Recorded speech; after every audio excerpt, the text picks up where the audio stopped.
Buongiorno, buon martedì, siamo alla rassegna stampa, come sempre i fatti dai quotidiani nazionali, poi quelli regionali e l'appendice con lo sport, ma intanto cominciamo con la lettura dalle prime pagine dei quotidiani nazionali. I fatti di oggi in evidenza, i più importanti e significativi, il contrasto tra Donald Trump e l'Unione Europea, ma anche la morte di Valentino e poi tanta altra cronaca, ma c'è anche l'incidente in Spagna che tiene banco e proprio da questo noi partiamo, l'incidente ferroviario in Spagna, vedete sul Corriere in apertura, strage dei treni, shock in Spagna, almeno 40 morti in Andalusia, un giunto rotto, la possibile causa dello scontro, 30 sono i dispersi, soccorritori uno scenario apocalittico. Sanchez, massima trasparenza, questo è quello che scrive il Corriere questa mattina. Poi accanto, vedete un po' sotto, ma di taglio centrale, l'addio al grande Valentino, l'imperatore della moda, aveva 93 anni, era il profeta del rosso. Ma ci sono anche, come dicevo, anche notizie che arrivano dall'estero, il contrasto sul caso Groenlandia tra Trump, il presidente degli Stati Uniti, e l'Unione Europea, minaccia in una lettera, senza Nobel non penso alla pace, Unione Europea, Donald scrive al premier norvegese, vogliamo qui i soldati NATO, queste sono le parole che arrivano dall'isola, 1000 soldati danesi schierati in Groenlandia, ma l'unica invasione per ora è quella dei giornalisti, e questa è la prima pagina del Corriere della Sera. Veniamo adesso invece a Repubblica. I titoli diciamo più importanti e significativi sono due, li vedete subito con il virgolettato, non sono obbligato alla pace, sulla Groenlandia la nuova minaccia di Trump, borse in calo, bruciati 225 miliardi, l'Unione Europea si divide sui controdazi e Meloni intanto il premio italiano frena. L'altra notizia, vedete, l'ultimo imperatore, il ricordo di Valentino, muore a 93 anni, il rosso colore ancora, vedete, del mito. Venerdì i funerali a Roma, questa è la notizia che viene riportata da Repubblica. E poi sempre sulla prima pagina siamo su Repubblica, ma stavolta in taglio basso, quindi una scelta diversa rispetto al Corriere della Sera. Andalusia, scontro tra treni, una catastrofe in 20 secondi. Questo è il titolo scelto da Repubblica. Avvenire, leggiamo il quotidiano dei vescovi cattolici italiani, il CDA del mondo. Questo è il titolo. Trump lancia la proposta di un Board of Peace, un consiglio guidato da lui e da Putin, con altri leader a pagamento. C'è il no di Macron, l'Unione Europea studia le contromisure sulla Groenlandia. 3 cardinali americani criticano la politica estera degli USA, le scrive ancora per l'appunto Avvenire. E poi leggiamo ancora il forum a Davos, clima e sostenibilità, finiscono nascosti più diseguaglianze nel 2025, cerchiamo di approfondire. I miliardi nel mondo sono i miliardari, scusate, nel mondo sono diventati più di 3.000, con una ricchezza aggregata di 18.300 miliardi di dollari. E poi ancora taglio basso, stavolta addio a Valentino, il re di eleganza, scompare a 93 anni il maestro di stile, l'ultimo imperatore della moda. Ma ci sono anche altre notizie, come il caso avvenuto a La Spezia, cioè l'accoltellamento, la morte di un giovanissimo, il vertice sulla scuola. La scuola deve educare, prevenire le violenze. Approfondiremo questo tema poi anche dalle pagine interne, ma lo scontro tra i treni, come vedete anche qui, tra i treni in Spagna, l'ipotesi di un giunto rotto è quella che insomma avrebbe innescato poi questa causa, avrebbe innescato il terribile incidente che si è verificato. Allora, Rosso Paradiso, siamo sulla Stampa in prima pagina, e allora sottolineiamo anche noi con il rosso: si è spento a 83 anni Valentino, l'ultimo imperatore dello stile italiano, ha vestito 4 generazioni di star del cinema, regine e anche principesse. Poi, come potete vedere, ci sono i ricordi, Lauren, Taylor, Kelly e quegli abiti da sogno, per citare alcuni ricordi. E poi ancora Trump minaccia la pace, l'Unione Europea frena su quelli che potrebbero essere i controdazi, Donald senza regole e la sindrome Caligola, ancora approfondimenti sulla prima pagina della Stampa di Torino. Il Messaggero, vedete, apertura quasi a tutta pagina, Valentino, il titolo: Roma nel mondo, addio al grande stilista, aveva 93 anni. Le altre notizie, come sugli altri giornali: Trump, niente Nobel, niente pace, effetto dazi, giù le borse in Europa.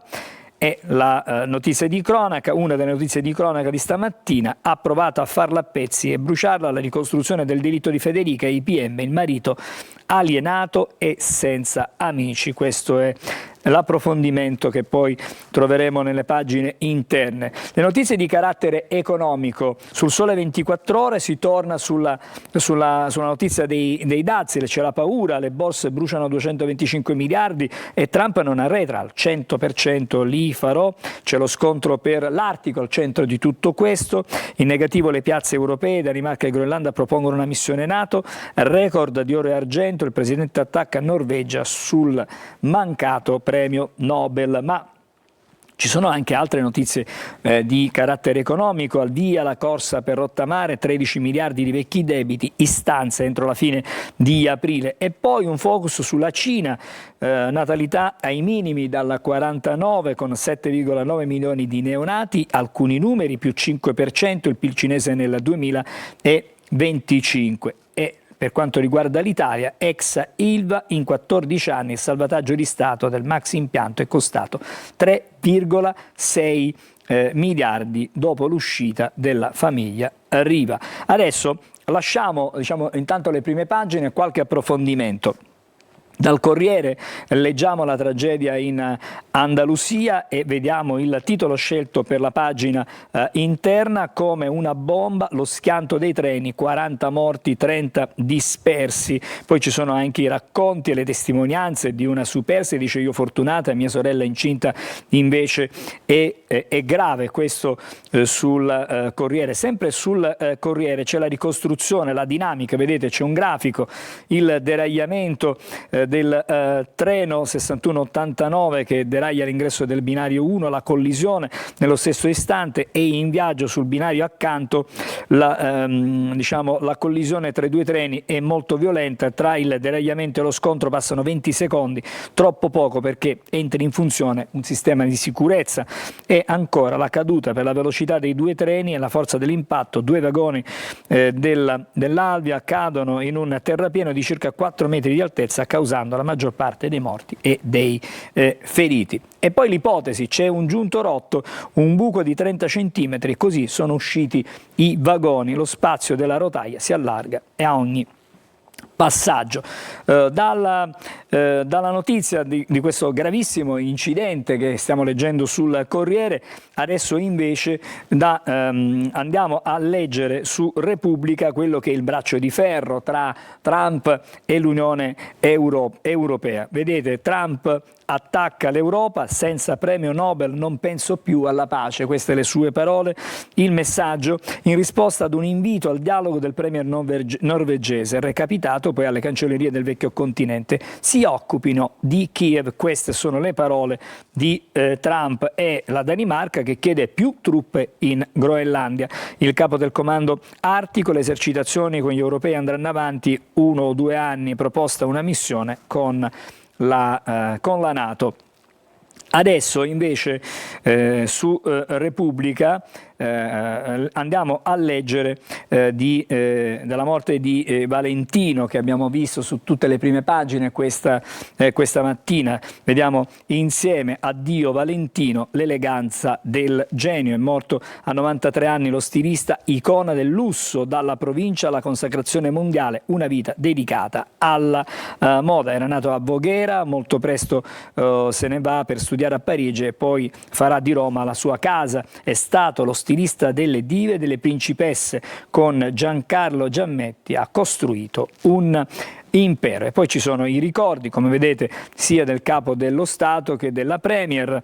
Con la scomparsa di Valentino, dice Mattarella, l'Italia perde uno stilista di successo, capace di guardare oltre le tendenze e le convenzioni. Il mondo della moda gli deve grandi istituzioni, sono le parole per l'appunto di Mattarella. Mentre invece la Premier, Valentino, maestro indiscusso di stile ed eleganza, simbolo eterno dell'alta moda italiana. Oggi l'Italia perde una leggenda, ma la sua eredità continuerà a ispirare generazioni. Grazie di tutto, conclude ancora la Premier. Le altre notizie della giornata che andiamo a leggere sulle altre pagine interne dal Corriere. Siamo alla cronaca. La tragedia che è avvenuta a scuola, l'omicidio di Aba. Parla l'assassino, i compagni, non torniamo in classe, l'interrogatorio del 19enne, ho pensato più volte al suicidio, la coltellata, volevo solo ferire. Questo è quello che ha riferito agli investigatori. Ho perso il mio gioiello, il giovane che lo ha ucciso ha agito da killer esperto, questo è il papà. Era il mio braccio destro in casa, parlando proprio di Aba, del ragazzo, del giovanissimo che è stato ucciso alla disperazione. L'ultima volta l'ho visto la sera prima, gli ho detto vai a letto presto che domani c'è scuola. Questo il racconto su questo terribile fatto. E poi altro diciamo delitto, e parliamo di un femminicidio a questo punto. Federica, il marito le ha dato fuoco, si indaga su possibili complici. Il 45enne aveva saputo del nuovo compagno da poco, la madre assessora si dimette. La vicenda, Federica Torsullo è scomparsa la sera dell'8 gennaio ad Anguillara, Sabazie. Le telecamere del sistema di videosorveglianza l'hanno ripresa mentre tornava a casa, ma da lì poi non è mai più uscita viva. Claudio, il marito, ha denunciato la scomparsa il giorno dopo, ma quasi subito è stato indagato. Domenica, dopo giorni di ricerche, è stato trovato il corpo della donna nel terreno dell'azienda di Carlo Magno, che è stato arrestato e interrogato. Questa è la situazione, dunque, la vicenda raccontata anche da Repubblica. Il delitto di Federica: voleva farla a pezzi, poi bruciare il corpo. Il marito non risponde ai PM che parlano di delitto feroce. A fine anno la decisione di dirgli che aveva un'altra relazione, e da qui è scattato il delitto. E poi ancora, sempre dalle pagine interne, stavolta di Repubblica, leggiamo ancora di Repubblica, su Gaza il board degli autocrati invitati Putin e anche Lukashenko. Trump li chiama per il Consiglio per la striscia e punta alla firma giovedì a Davos. Si sfila Macron, l'ONU non sia messa in discussione e Carney dice no a l'obolo. Questa, diciamo, la cronaca internazionale, ma intanto vi raccontiamo che Hanun resta in carcere, scontro sui report di Israele, l'accusa valide le carte, inchiesta su Hamas, riesame mette in libertà 3 su 7 indagati, un documento dei PM, utilizzabili gli atti dei servizi segreti esteri e anche dell'FBI. Ci fermiamo, breve sosta, fra poco saremo di nuovo insieme, stavolta per leggere le altre prime pagine dei giornali, ma anche la rassegna stampa regionale. Siamo di nuovo insieme alla seconda parte della nostra rassegna stampa. È il momento di leggere ancora altre prime pagine nazionali. Cominciamo dal giornale, vedete il titolo anche qui: San Valentino, addio al patrono dello stile. E poi l'abbiamo già letta sugli altri quotidiani. Hanun resta in cella, i giudici lasciano in carcere il capo di Hamas in Italia, intanto nasce il partito dei centri sociali. Sulla Groenlandia Meloni prova la mediazione, così scrive il giornale. Sul Fatto Quotidiano, vedete, in apertura, taglio alto, flop Nordio, la Cassazione buca l'arresto col preavviso. A Milano l'indagato fugge e minaccia i testimoni. E poi Crosetto si allarga, 1,2 milioni in più allo staff, altri 24 collaboratori e indennità più alte. L'alibi delle guerre, troppa instabilità internazionale, così gli assunti crescono a 160, 460, 86 mila euro in nuovi stipendi, oltre 700 mila negli aumenti. Il resto del Carlino punta sulle borse che sono andate a picco, borse a picco per i dazi di Trump, ma l'Europa rinvia la reazione, i mercati in un giorno bruciano 225 miliardi. Valentino Garavani, questo è il titolo, 1932-2026, l'imperatore della moda. E poi ancora scontro fra treni, strage in Spagna per colpa di un binario rotto. La prima pagina di Libero, scontro con Trump, le borse vanno giù, kamikaze europei fra le foche, dazi, minacce e ancora controminacce sulla Groenlandia tra gli Stati Uniti e Bruxelles, i mercati tremano, Crosetto prova a calmare le acque, l'Unione Europea sbaglia a parlare di ritorsioni, ma la sinistra contesta.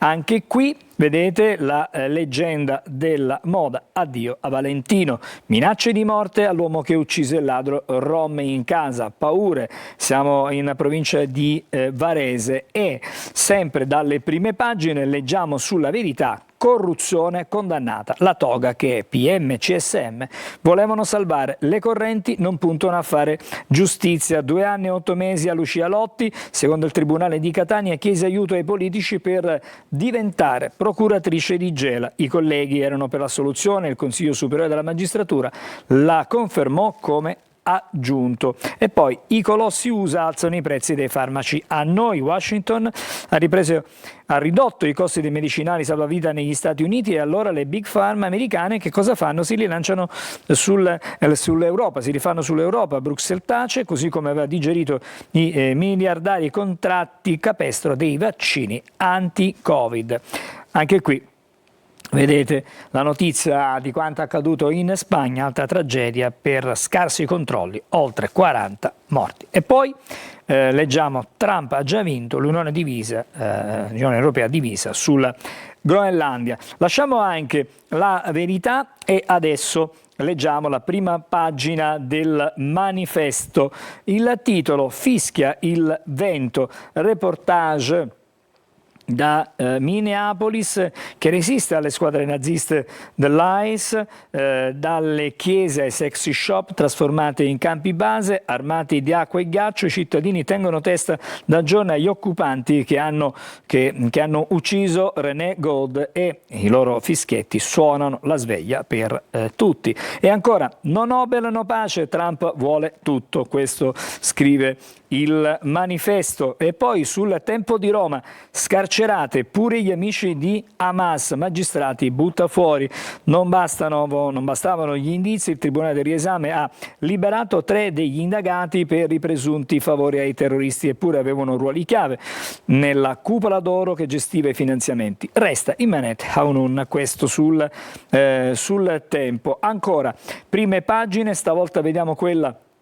dell'Unità che parla di Trump, show, non mi hanno dato il Nobel e io non mi impegno per la pace, così titola l'Unità. E ancora sulla prima pagina 3.000 miliardi hanno in mano 3.000 miliardari hanno in mano il mondo intero, così scrive stamattina l'Unità. E poi ancora un'ultima prima pagina nazionale per poi passare ai quotidiani regionali. Chiudiamo con il Riformista, ghiaccio bollente, questo è il titolo, insomma piuttosto forte, una bella metafora. Trump senza Nobel non pensa alla pace e intanto accusa l'Unione Europea di giocare pericoloso. I dazi gettano i mercati nel panico, la Danimarca diserta Davos. Questo dunque per chiudere con la rassegna stampa nazionale. Adesso invece leggiamo intanto le prime pagine dei quotidiani regionali. Cominciamo con la prima pagina, l'home page del nostro sito Sicilia Web. Eccola qui, la vediamo subito, il titolo in primissimo piano: Harry non molla, la Sicilia si sveglia un po' sbattuta a Catania, lungomare off limits, onde altissime sulla carreggiata, alberi caduti, voragine in strada nel Messinese, situazione dunque nelle altre province. Questo è il racconto che vi offriamo sulla nostra home page, e non solo, poi gli approfondimenti con i servizi. Ad esempio ce n'è un altro di approfondimento: peschereccio affonda al porto di Catania, sempre a causa del maltempo. E adesso invece le prime pagine dei quotidiani in edicola. Siamo sulla prima di Repubblica Palermo: donne nelle giunte comunali, sull'Ars incombe il voto segreto, asse fra le 15 deputate di maggioranza e opposizione, ma sul DDL non c'è accordo, la Vardera si smarca già dal centro-sinistra e accusa mi considerano pericoloso. Questo in apertura su Repubblica. Palermo, arriva il ciclone Harry, appello ai siciliani, non uscite da casa, questo dunque è l'invito. E poi ancora semestre filtro a medicina, 2 prove per recuperare. Questa è la prima pagina di Repubblica Palermo. Vediamo anche la prima del giornale di Sicilia. Anche qui il maltempo comunque è diciamo in evidenza. Il titolo principale: Sicilia chiusa per maltempo, scuole, parchi, cimiteri, impianti sportivi, l'allerta meteo fa scattare la serrata. E ancora leggiamo allora qualcosina in più: la Sicilia si ferma e si chiude in casa per affrontare Harry, il violento ciclone mediterraneo. La regione sta andando verso la paralisi per un'eccezionale ondata di maltempo. La protezione civile regionale ha diramato l'allerta rossa su tutta la Sicilia orientale. Condizioni critiche anche nelle aree centrali occidentali, dove l'allerta è arancione, dunque molto elevata. La risposta delle amministrazioni locali è stata immediata: scuole chiuse in tutti i capoluoghi delle nuove province, in moltissimi comuni. Poi ancora lezioni sospese anche nelle università. Questo è il quadro che viene raccontato dal Giornale di Sicilia per quanto riguarda il meteo. E poi leggiamo sempre dalla prima pagina del Giornale di Sicilia: Irfis, processo Mazzette, prosciolti i 6 imputati, le intercettazioni alla base dell'impianto accusatorio non potevano essere utilizzate. Questo è dunque il risultato. Vediamo anche la prima pagina della Gazzetta del Sud. Anche qui l'apertura: il ciclone Harry fa paura, oggi il picco a Messina, allerta nella zona sud, evacuata una RSA, timori e disagi sulla costa ionica. Come possiamo leggere anche qui, scuole chiuse nei nuovi capoluoghi dell'isola, da Cireale, le case sgomberate, i negozi sbarrati, trasferiti gli abitanti del borgo di Marzamemi. E ancora sempre sulle prime pagine, sulla prima pagina della Gazzetta del Sud: a Giardini Naxos, l'autovelox è irregolare, la giudice di pace annulla 13 sanzioni. Siamo nella provincia, a Patti partono i lavori dell'acquedotto per mettere fine in diverse frazioni alla crisi idrica. Queste dunque le notizie più importanti sulla prima pagina della Gazzetta del Sud. Adesso approfondiamo un paio di notizie che abbiamo già visto. Intanto dalla prima di Repubblica Palermo: Ars, via alla battaglia per le donne in giunta, incombe il voto segreto, non c'è accordo sulla parità di genere al governo dei comuni, allora c'è l'asse tra le 15 deputate di maggioranza e l'opposizione per avere il via libera, per avere l'ok. E poi c'è una intervista a Donatella Finocchiaro, l'attrice Donatella Finocchiaro: Sicilia patriarcale, serve una legge per cambiare.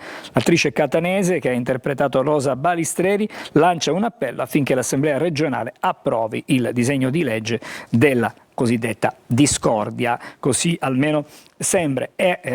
Il maltempo lo leggiamo anche sulle pagine interne di Repubblica Palermo: arriva il ciclone Harry, l'isola con il fiato sospeso sotto la tempesta di vento, appello dei sindaci, non uscite da casa, allarme rosso a Messina, lasciate le case nella zona sud, le scuole e le università sono chiuse ad Agrigento, raffiche fino a 100 km/h a Palermo, Catania e Trapani, chiusura delle ville, evacuata anche Marzamemi nella serata di ieri. E ancora una notizia che riguarda però la città di Palermo nella circostanza. Il mercato di Ballarò, un cavillo blocca la consegna al comune.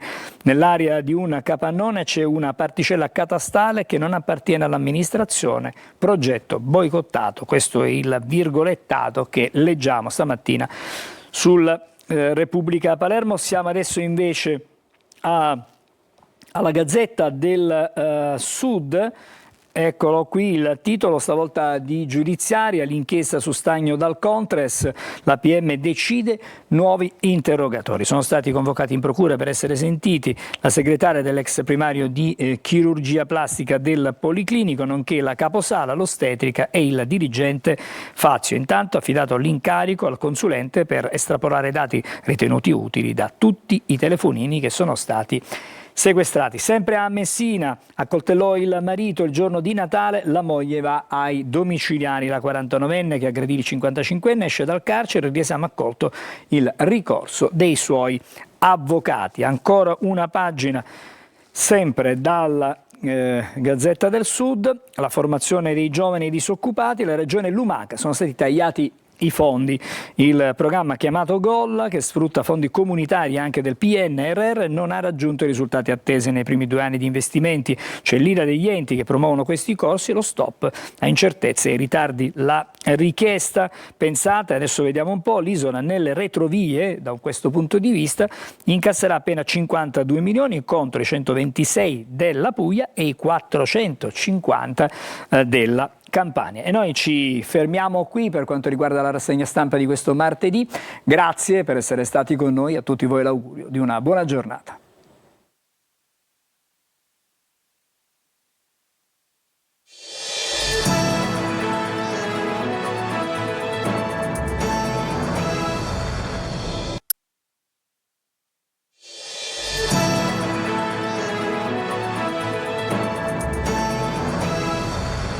Buongiorno e benvenuti alla rassegna stampa di oggi, mercoledì 21 gennaio. Cominciamo questa parte dando un'occhiata ai quotidiani nazionali, aperture dedicate in gran parte al braccio di ferro che si sta creando tra, in prima linea, il presidente francese Macron e dietro di lui il resto dell'Europa e dall'altra parte Trump. Vediamo dunque subito Repubblica. L'appello di Macron, fermare Trump. A Davos il leader francese chiede all'Unione Europea di reagire, basta bullismo, vuole un'Europa vassalla. Show del presidente USA tra Photoshop e guerra allo champagne, molti no al Consiglio per Gaza. E poi ritroviamo lo stesso tema sulla Stampa, l'Unione Europea si ribella a Trump, dietro l'appello di Macron, l'avvertimento del presidente francese che dice ci vuole vassalli. Von der Leyen invece dice uniti sulla Groenlandia e Strasburgo congela l'accordo sui dazi. Ancora vediamo il Corriere della Sera, Trump Europa e scontro totale, titola il Corriere, clima teso a Davos, von der Leyen parla di errore per le nuove tariffe, ci vuole una risposta ferma e unitaria. Il leader USA Trump intanto mostra le foto degli arrestati in Minnesota, dove si sta svolgendo una sorta di rivoluzione pacifica contro gli uomini dell'ICE, la polizia di frontiera incaricata di rastrellare gli immigrati illegali. In risposta Donald attacca Macron, come con una sorta di ritorsione impone dazi del 200% su vino e champagne. La replica è un bullo, ci vuole vassalli. E poi vediamo qui la vignetta di Giannelli, è arrivato Valentino, contenti i santi in paradiso di accogliere il maestro della moda italiana. Ancora la prima pagina di Avvenire, quotidiano di ispirazione cattolica, il tema è sempre quello, il titolo è prova di forse, c'è scetticismo all'annuncio della sospensione dell'approvazione del precedente accordo con gli USA sulle tariffe. Von der Leyen e Macron ribattono al bullismo di Trump dicendosi pronta a controdazi. L'Europa non sarà vassalla, Meloni intenzionata a non entrare nel Board of Peace. Vedremo poi di che organo si tratta. Allora andiamo nel dettaglio. Macron attracca Trump e dice l'Europa non sarà vassalla, Trump risponde con la guerra dello champagne. Cosa vuol dire? Che moltiplica i dazi per vendicarsi. Il rifiuto di Parigi di aderire al board della pace scatena le ire della Casa Bianca. Ma tutto questo potrebbe finire con uno scontro epocale all'interno della NATO, se il vertice d'emergenza sulla Groenlandia, infilato nell'agenda all'ultimo minuto, finisse senza una soluzione condivisa alla crisi per l'annessione dell'isola artica. Il tutto sullo sfondo del lancio del Board of Peace. Vediamo dunque cos'è questo organismo. Era nato come uno strumento per gestire l'accordo, per gestire il post-guerra a Gaza, ma nella mente del capo della Casa Bianca dovrebbe allargarsi fino a diventare una specie di ONU ai suoi ordini. Tanto vediamo appunto cosa fa Trump, vediamo questa foto da lui postata, lui che pianta una bandiera a stelle e strisce sul appunto terreno della Groenlandia, la terra da lui ambita, perché dice appunto ci serve, ci è utile ai nostri diciamo confini geopolitici. E poi c'è questa analisi: ormai siamo all'estorsione, capisce solo i rapporti di forza, il pericolo è perdere tutto. Quello di Trump non è un negoziato ma una forma di estorsione, per questo dobbiamo reagire, dice Justin Weiss, fondatore e direttore del Forum di Parigi sulla pace. Quindi ancora i francesi in testa a questa sorta di rivalsa capitanata, rappresentata appunto da Macron, che qui vediamo, l'Eliseo guida la rivolta, è un nuovo imperialismo, non cediamo ai bulli. Macron si fa duro, accusa il presidente di ambizioni imperiali, di calpestare il diritto internazionale, di usare l'inaccettabile leva dei dazi contro la sovranità. Non si tratta di scaramucce da poco, è una vera e propria grande frattura, così il leader USA mina un'alleanza che dura da ben 80 anni, parliamo della NATO, nata appunto con la seconda guerra mondiale, ma sondaggi e mercati gli voltano le spalle. Perché Trump, che oggi parlerà al forum, sembra inseguire con frenesia crescente un obiettivo, leggiamo nell'articolo, distruggere appunto l'alleanza creata 80 anni fa con gli Stati Uniti alla testa per ergersi al leader supremo di un nuovo potere che pure vistosamente scricchiola, perché i sondaggi mostrano che fra gli elettori di gradimento di Trump è già basso, ha perso altri 2 punti da quando è accelerata la campagna sulla Groenlandia. Ora circa il 55% disapprova il suo operato, ma scricchiola anche per la Casa Bianca la fiducia fra gli investitori, le cifre e appunto sulla crescita che il Tycoon stesso e il suo segretario al Tesoro hanno continuato a recitare come una preghiera, ma in questo momento non cambiano niente. Quindi un atteggiamento che non paga neanche fra i suoi elettori, ma Trump tira dritto su Groenlandia e dazi. Poi lo show in TV, che cosa ha fatto? Ha detto che non si torna indietro sulla Groenlandia, una conferenza stampa di 1 ora e 44 minuti per celebrare un anno dal suo insediamento. Alla domanda fino a che punto è disposto ad arrivare pur di prendersi l'isola, il presidente risponde: lo scoprirete, che sa un po' di minaccia. Quando gli è stato fatto notare che i groenlandesi si dicono contrari all'annessione, Trump ha replicato: quando parlerò con loro ne saranno entusiasti. È un presidente che si sente vincolato da poche cose al di là della propria moralità, come ha detto lui stesso di recente, dicendo appunto che lui riconosce solo questi vincoli. Che cosa farà l'Europa rispetto a questa accelerazione, a questa sorta di prevaricazione, a questi rapporti di forza? L'Europa serra le file, la nostra risposta sarà ferma e unitaria. Von der Leyen a Davos avverte: il vecchio ordine non tornerà, la sovranità non è negoziabile. E intanto parla anche il premier della Groenlandia: l'uso della forza militare contro la Groenlandia è improbabile. dice appunto il Premier, ma bisogna essere pronti alla luce delle minacce di Trump, lo dice Fredrik Nielsen, Premier dell'isola, sottolineando che tale eventualità, cioè di una vera e propria invasione, non si può nemmeno escludere, come ha detto chiaramente Washington. Ecco perché dobbiamo essere pronti a tutto. La Groenlandia, lo ricordiamo, fa parte della NATO e se dovesse verificarsi un'escalation avrebbe conseguenze anche per il resto del mondo. E cosa farà Meloni? L'opposizione unita la incalza, Schlein dice contro le minacce, la invita a stare con Europa e Danimarca. A differenza della maggioranza di governo al cui interno fioccano titubanze e ambiguità, figlie della difficoltà di Giorgia Meloni a smarcarsi da Donald Trump, con cui sappiamo ha ottimi rapporti, le opposizioni si schierano compatte contro la campagna imperialista della Casa Bianca.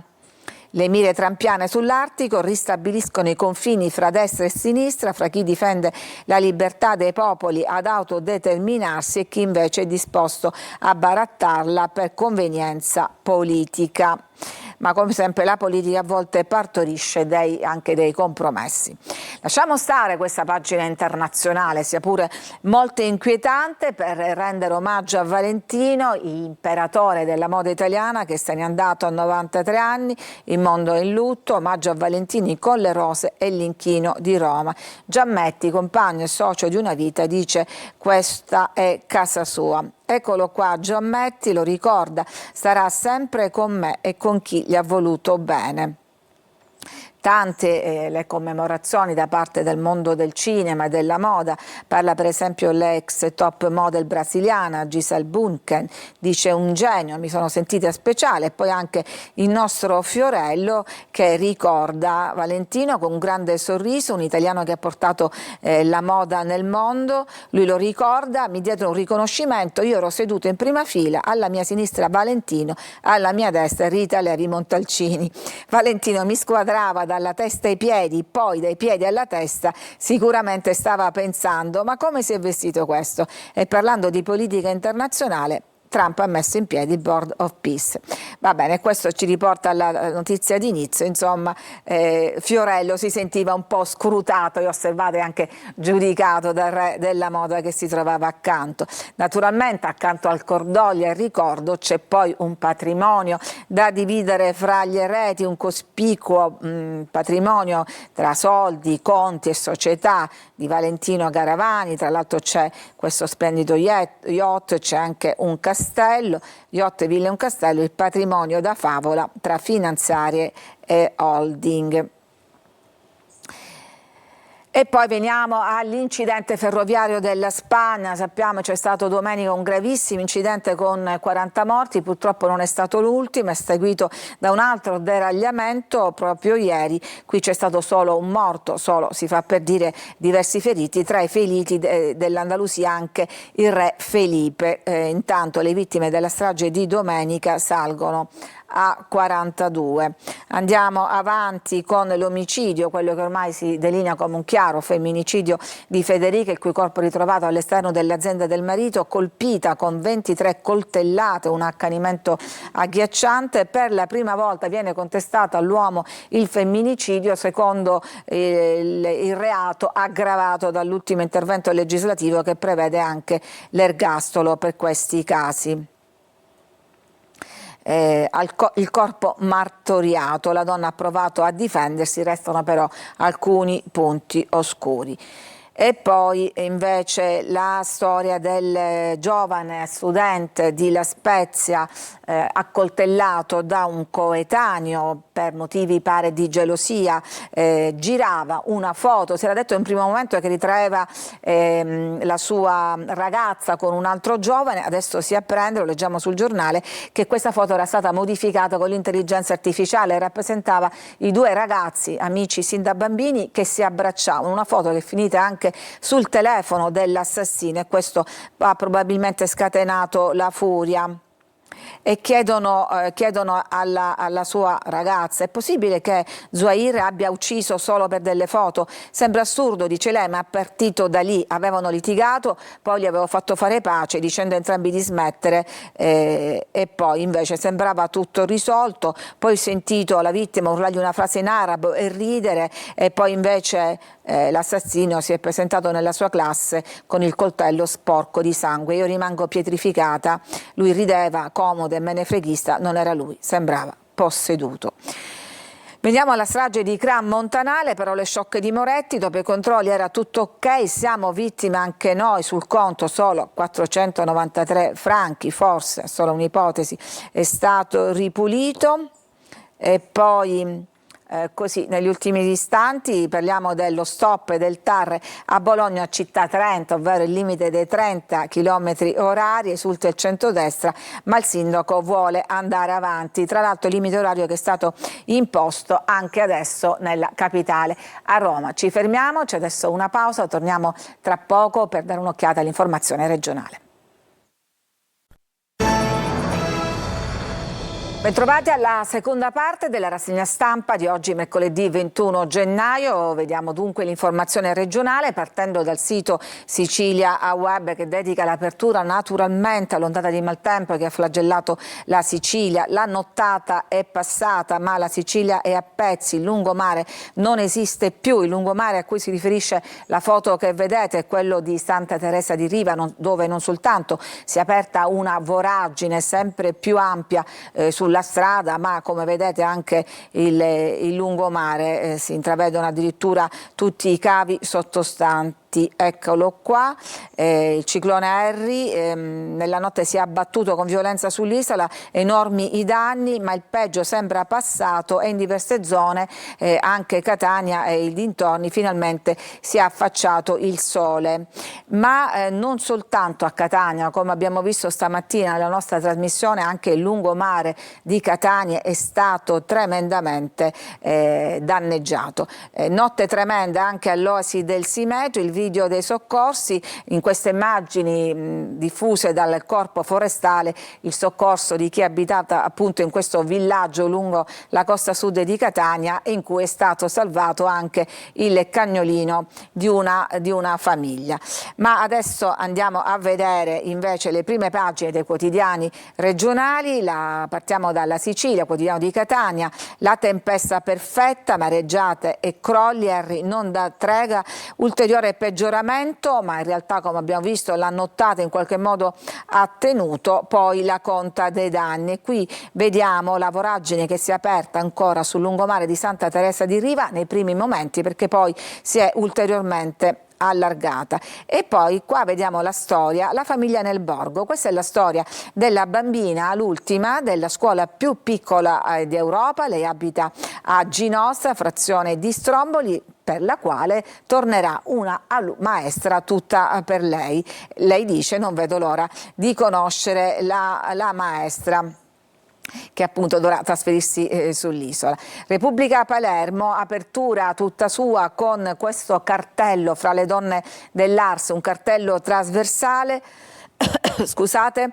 Tutte le deputate no al voto segreto contro la parità di genere nelle giunte, una vera e propria sfida che accomuna le deputate. Nel testo salta la quota di esterni nelle amministrazioni, nuovo assalto alle poltrone. È un'intesa senza precedenti all'Ars per vincere la partita della parità di genere nelle giunte comunali. Ieri le 15 inquiline di Palazzo dei Normanni, elette in partiti diversi e quindi sia tra partiti di maggioranza che di opposizione, hanno fatto cartello per rilanciare la norma sulla soglia minima del 40% di donne in giunta. Qui in basso troviamo invece questa fotonotizia che ritrae la baia di Taormina flagellata appunto dal maltempo. Andiamo a vedere la Gazzetta del Sud, quotidiano di Messina, una delle province più colpite e che adesso fa una terribile conta dei danni. Coste e lungomari devastati, anche oggi allerta rossa. Qui vediamo ancora le due fotonotizie da Taormina a Santa Teresa di Riva. E poi il Giornale di Sicilia, ancora l'auto precipitata nel lungomare di Santa Teresa Riva, spiaggia sparita a Mondello, il ciclone si abbatte sull'isola. Facciamo una sorta di bollettino generale con Repubblica: pioggia battente, vento oltre 90 km/h, la gaffe di Cateno De Luca, e dobbiamo dire c'era anche il sindaco di Santa Teresa di Riva, stavano facendo una diretta quando sono stati travolti da un'onda durante una diretta a Facebook. Molti l'hanno criticato perché hanno dato il cattivo esempio, ma De Luca si difende e dice: sono un sindaco di trincea, ero lì, è mio dovere, in quanto anche capo della protezione civile, andare a documentare quello che stava succedendo. Appunto stava facendo un video. E poi ci sono allagamenti,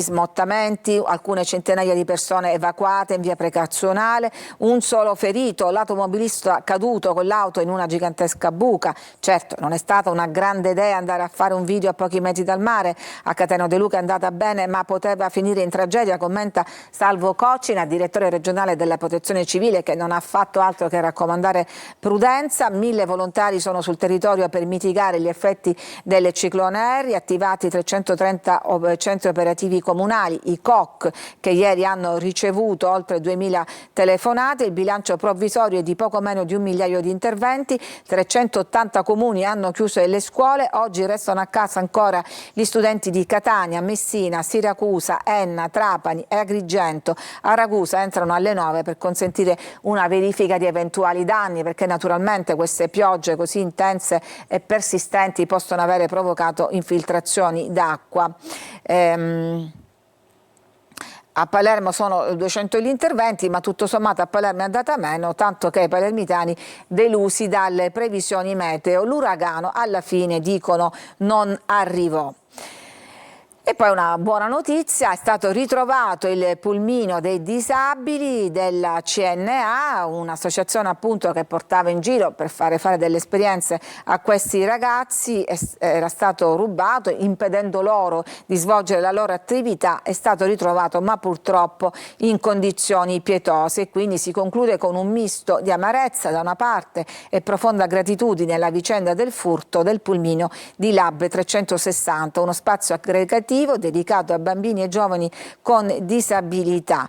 Però poi è arrivata la risposta concreta e solidale. Pippo Glorioso, segretario della CNA Palermo, ha acquistato un pulmino nuovo da destinare ai ragazzi del centro, restituendo così loro un diritto fondamentale, quello alla mobilità. E poi ci sono questi colpi, queste rapine portate a termine da 2 giovanissimi. In carcere sono finiti un 19enne e un 20enne già pluripregiudicati.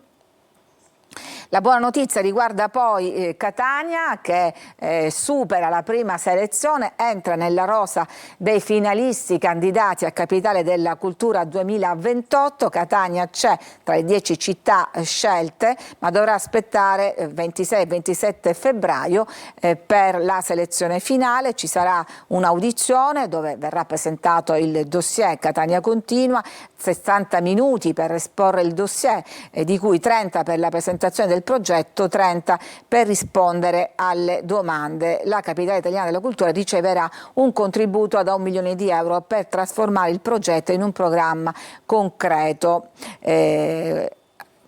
Appunto. E poi vediamo l'altra notizia.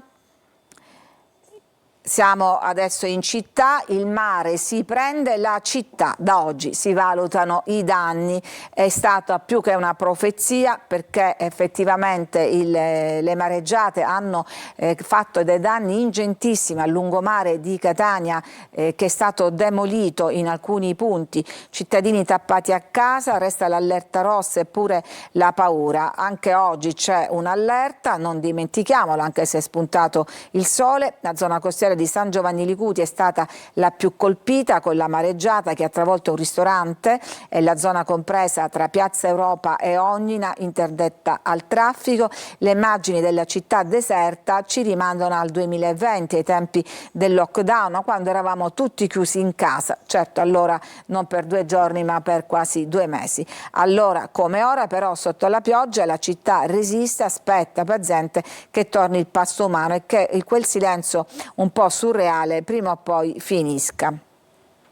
E poi questa notizia, l'ex direttore generale ritorna come esperto. Parliamo di Giuseppe Tomarchio, super manager catanese emigrato da anni a Milano, ha smesso di essere il direttore generale del comune di Catania, dove era stato chiamato ad affiancare Enzo Bianco. Ora il primo cittadino Enrico Trantino lo ha scelto come esperto in assessment management, ovvero il manager del comune.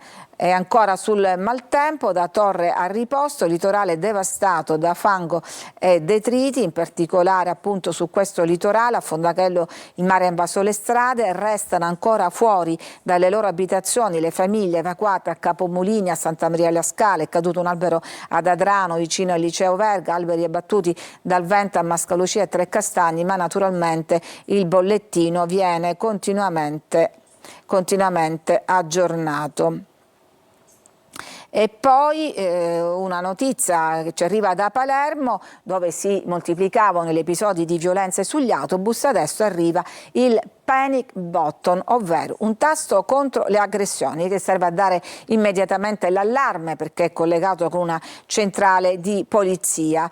Sono i primi 80 panic button acquistati dall'Amat con 100.000 euro per garantire maggiore sicurezza. Sono arrivati in azienda, c'è solo un problema informatico da risolvere per collegare al 112 che garantirà l'intervento immediato appena l'autista alla guida del mezzo preme il pulsante per chiedere aiuto. Non è l'unico problema, ci sono anche 12 autobus elettrici fermi a causa di problemi alle batterie. In particolare il problema della sicurezza riguarda la linea 619 che entra allo Zen e con un solo cambio con altre 4 linee collega il quartiere sia alla borgata di Mondello che al centro della città. E naturalmente parliamo del quartiere più a rischio, finito più volte al centro della cronaca. Notizia di politica, i sindaci vogliono il 3° mandato e aprono le porte alle donne, forza politiche divise mentre aleggiano voto segreto e scenari imprevedibili, ma come abbiamo sentito le donne chiedono di non applicare il voto segreto in questo caso. Siamo in chiusura con la notizia di Mondello che vorrebbe candidarsi non a capitale della cultura ma a capitale del mare, un altro titolo importante, bello ma costa troppo. Il comune candida la città con il progetto di un centro educativo e ambientale, ma le critiche arrivano dalla Ragioneria Generale che dice manca un chiaro piano economico, possibili spese fisse nel futuro che la città non è preparata ad affrontare. Ed era l'ultima notizia, la rassegna stampa finisce qua, grazie per averci seguito, a tutti una buona giornata.